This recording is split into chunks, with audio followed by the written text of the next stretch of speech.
Welcome back to Career Tea, where we get into the real stories behind the careers you don't hear enough about. Today's guest is David Kryskowski, a senior economist at the Arizona Department of Revenue. Over the past few years, David has played a key role in shaping state tax policy, producing multi-billion-dollar revenue forecasts, and evaluating legislation that affects millions of people. He has also worked for both the Arizona and Nebraska Departments of Revenue. Outside of the numbers, David has taught game theory to advanced students at Johns Hopkins and has built a reputation for thoughtful, precise, and impactful economic work. David, really glad to have you on. Welcome to Career Tea. I'm super excited. This is going to be so much fun. Thank you so much for having me. Absolutely, David. I'm super excited for our conversation. So let's start with the big question. Why economics, right? What got you interested in the field, and when did you know that this was the right path for you? Oh, yeah. So basically, I think what got me really interested in the first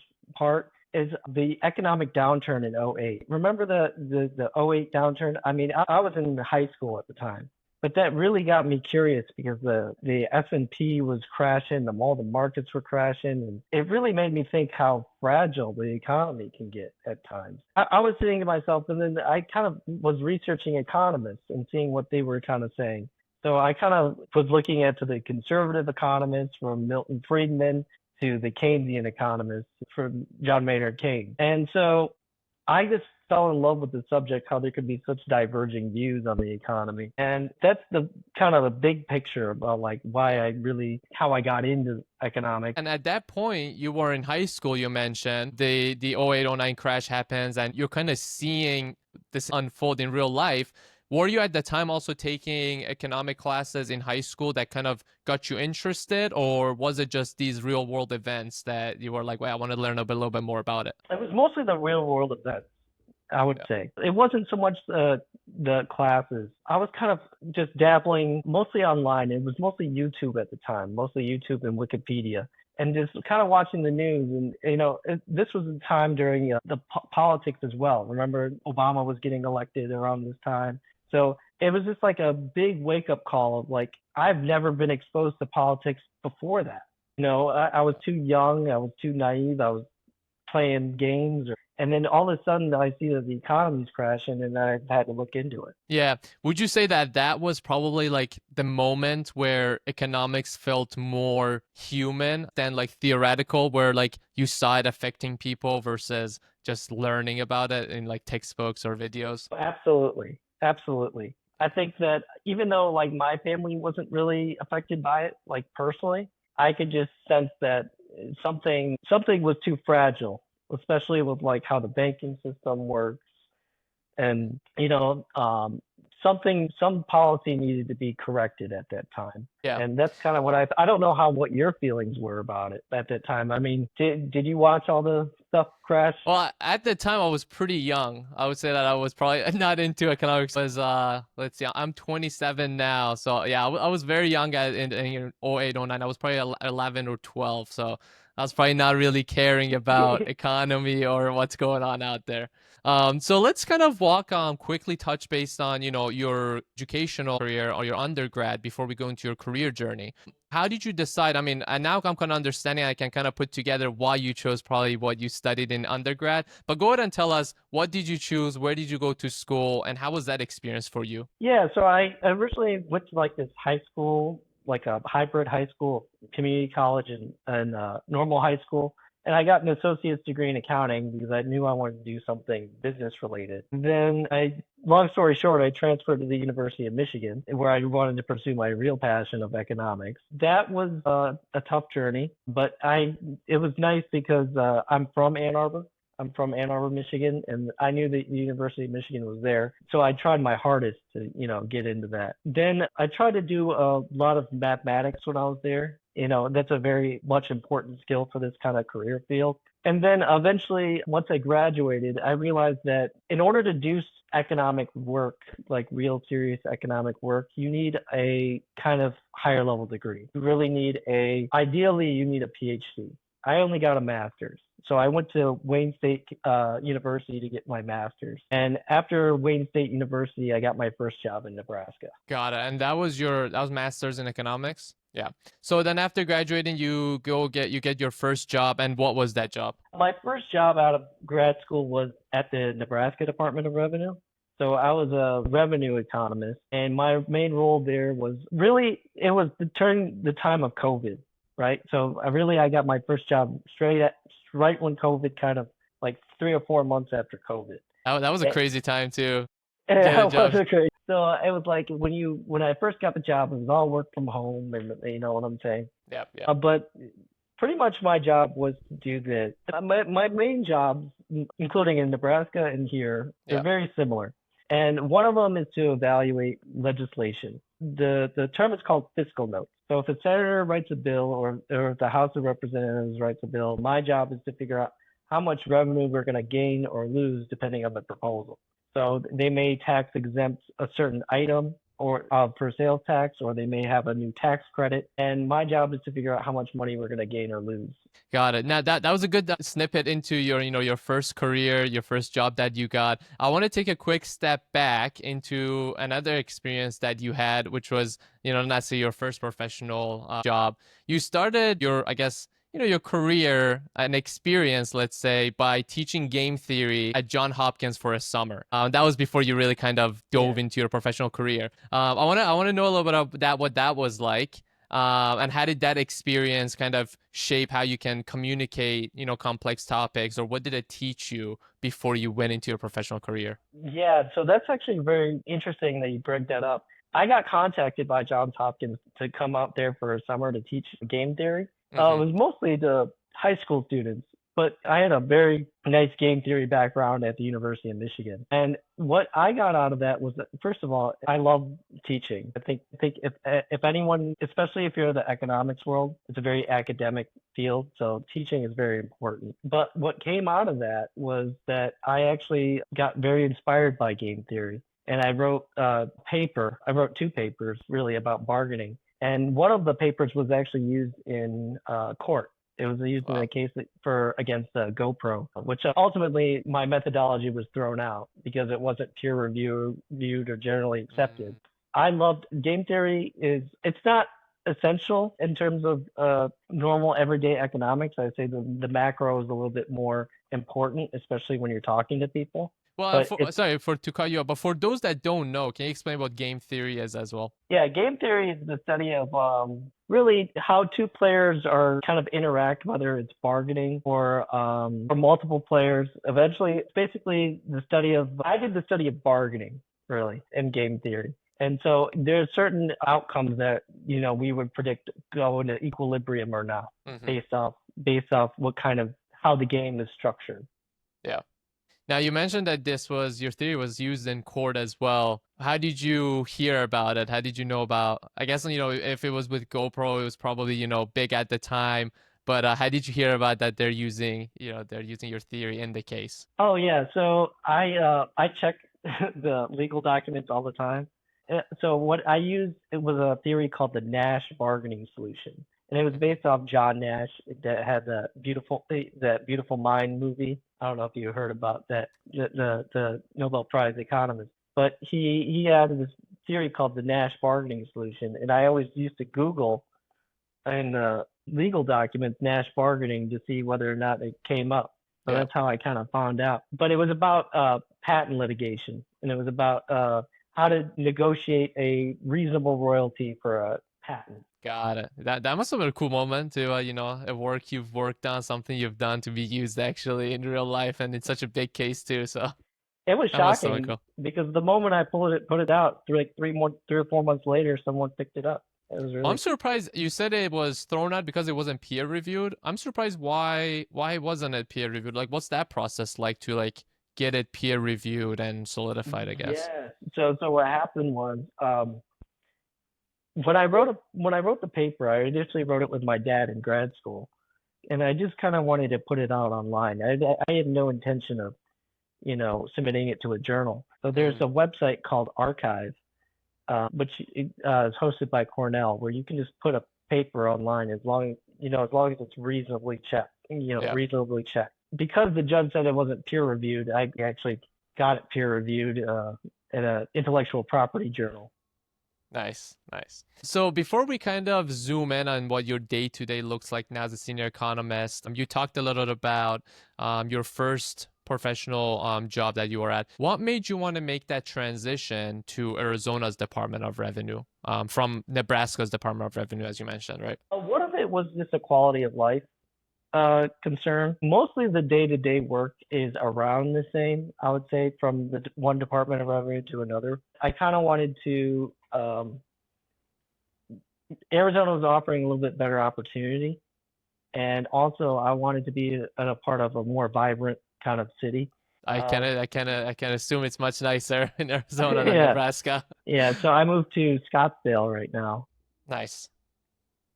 And the Phoenix area is a great area, Grand Canyon and things of that Yeah. nature. So I actually for the first time visited Scottsdale earlier this year for a couple times for work, and it is a very nice area. It feels young. I mean, the weather was nice. Yeah, and it just seemed alive. So I've never been to Nebraska, but I can imagine how much nicer Scottsdale is. I will say I think it's a hidden gem, and I Yeah. think that if anyone is looking for career opportunities or for right now, I think the Phoenix area is becoming hot, literally and figuratively, right? Yeah. So I mean, with TSMC coming in, and there's a tons of career opportunities, and the Scottsdale is a very nice area. Yeah, yeah, for sure. Young. I definitely want to make my way back over there and also make a trip to Grand Canyon. So yeah, I'll be Mhm. coming around that area. So let's zoom a little bit on your day to day and what you do now. So you work with Arizona's $10 billion+ budget and you evaluate new legislation. So let me understand a little bit more what that means and what a typical week looks like for you, whether it's modeling, writing, or a lot of meetings. A typical week is kind of either writing reports that are statutory or non-statutory about like the incoming tax revenue that's coming in. And or another typical thing is evaluating legislative proposals. Hmm. And another thing is forecasting tax revenue. Those are the three main big ones. And I will say, like, for example, this week we had a request coming in about the big, beautiful bill. Remember that big, beautiful bill that's going on right now in Congress? They want to know essentially how that's going to impact the state. So since um, our taxes are kind of based off the federal taxes in some ways. If they change the federal tax rates or if they change that, how is that going to impact our revenue? So we had a request come in for that, which was kind of interesting. Got it. Would you say that's like probably one of the biggest variables or unknowns when, to take account for when you're working, doing these forecasts for state or local tax revenue and legislations? Yes. So I would say federal tax policy is, very big unknown and sometimes like changes in the tax rate. So if I change the income tax rate, how is that going to affect our revenue? And, that's a very hard thing to predict in general, just because it's like, especially like it's something that you can't really upload to AI, right? Yeah, yeah, You can't like upload tax information to, you know what I'm saying? yeah. We have like these sophisticated models that actually have tax revenue, actual tax returns to kind Yeah. of model it. Well, with this speed of how the world's moving, how technology is moving, maybe there will be a AI or software created that will make that easier for you as well. But while we're on topic of, that type of work, that amount of work that goes into what you do, what would you say is the most challenging part, the hardest part of what you do on a week to week? I think the most challenging part for me is the forecasting, especially the big forecasting. That's kind of why I mentioned the big beautiful bill or the actual forecasting of tax revenue. So my job is to forecast the sales, income, and corporate tax revenue. Hmm. And a lot of these can have a lot of variability. And they want to know how much are we going to get next year, the year after that, and the year after that. So it's that's probably the biggest challenge in my job. Yep. And really, I would say an economist is a professional fortune teller. If I had to kind of narrow it down, it's really you're giving guesstimates to people. Yeah, yeah, I Right. understand. Yeah.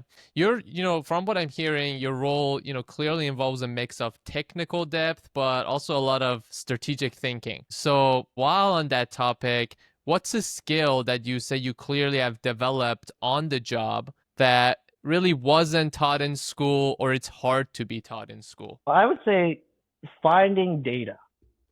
I think knowing what data to look for, knowing what data to find. I use like a lot of census data or a lot of Moody's data. I think finding data and then actually kind of using your brain a little bit to really play with some numbers and ask what's reasonable when you're forecasting. It's really like you have to do a lot of gut checks. Yeah. And like are these reasonable growth rates? And that's something that you don't really think about in school. It's kind of like, oh, that's the answer, and you kind of write it down. But it's more about there's a lot of gut checks, and there's a lot of like, well, does this make sense in the overall picture? Yeah, I can see how in school, in a textbook setting, things like that are a lot easier to figure out or know or even go about without the fear of it being wrong. But when you're doing it at the scale, at a place that you're doing it, it's different than, a textbook. You can't just like look something up. So I completely hear you on that. While I was preparing for our episode here and I was looking at your background, you talk a lot about stakeholder engagement as well. And so I want to understand how important or rewarding is it when you're doing economic work that touches the public and public outcomes? Yes. So I think it's important. For example, like what I make or what I propose often, like especially in Nebraska, what I wrote down on a sheet of paper about how much something is going to cost could make or break a bill. Because the senator or the House would go up to the floor and they would say, well, this is going to cost $300,000 and I don't want to pay for this, or it's only going to cost $300,000 and this is a good idea. Whatever I kind of my analysis is, whatever I write down can make or break something. And so that's why I feel like it it's important to be as objective as possible. Maybe you could have like a serious impact on policy, whether or not you wanted to or not. Yeah, absolutely. And I guess looking at the broader impact of your work, is there a part of it that you're most proud of? In terms of like what I'm Or most proud of, I'm probably proud of the publications I made. But when it comes to the tax policy, I'm proud of just writing good, thorough reports yeah. about, because like for example, a big hot topic right now was no tax on tips, right? Yeah. And so I had to do an analysis of no tax on tips, and that's kind of, that was kind of fun. Yeah, I'm sure a lot of waiters, waitresses, people working in those settings appreciate that law as well. Yeah. So now a question. Did you ever, I guess, what's an economist somewhere with your qualifications, what other kind of career paths can they consider or go into if they weren't to go work for a state, right? Or state Department of Revenue of a state? Like what other career? Like could they go work for a company, for example, a corporate company? Yeah, what are those options for them? Fair enough. I think on the first part of your question, I think it's very limited if you just have a bachelor's degree.